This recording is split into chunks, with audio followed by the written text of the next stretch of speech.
Okay, so the 2024 Velocity Dome Porsche 917 Super 7 4-hour enduro is in the books.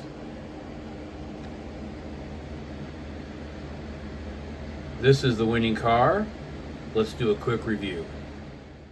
Okay, so after 4 hours of racing, the winning total was 3,222 laps, and there's the numbers for the rest of the field. Okay, so the Super 7. Every car lasted the 4 hours. No chassis or motors had to be replaced. No pickup shoes had to be replaced.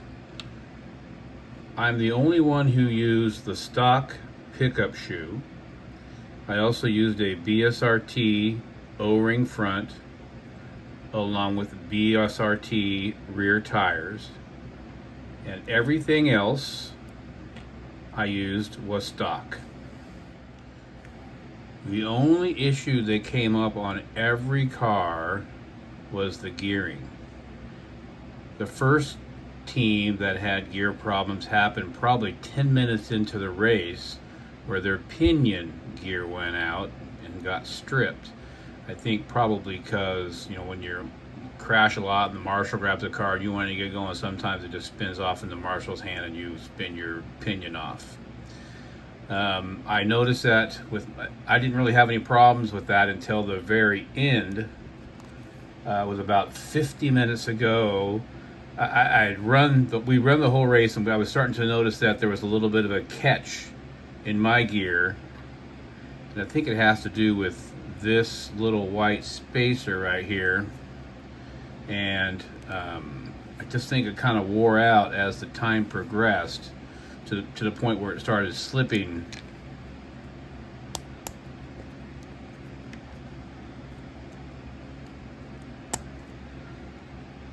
And back and forth in the chassis.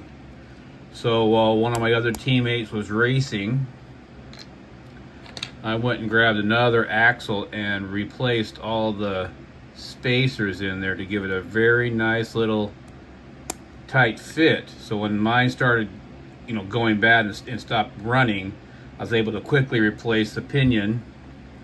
I don't know if you can be able to see this or not. You can see it pretty much ate that baby away.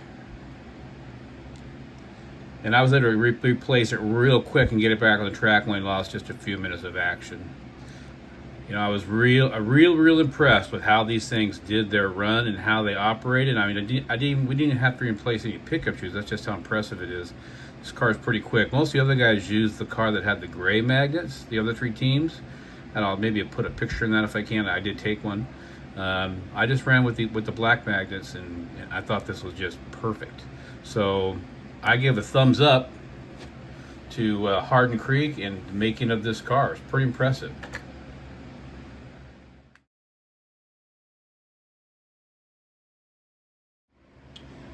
So there's my review of the Hardin Creek Super 7 from my 4-hour enduro.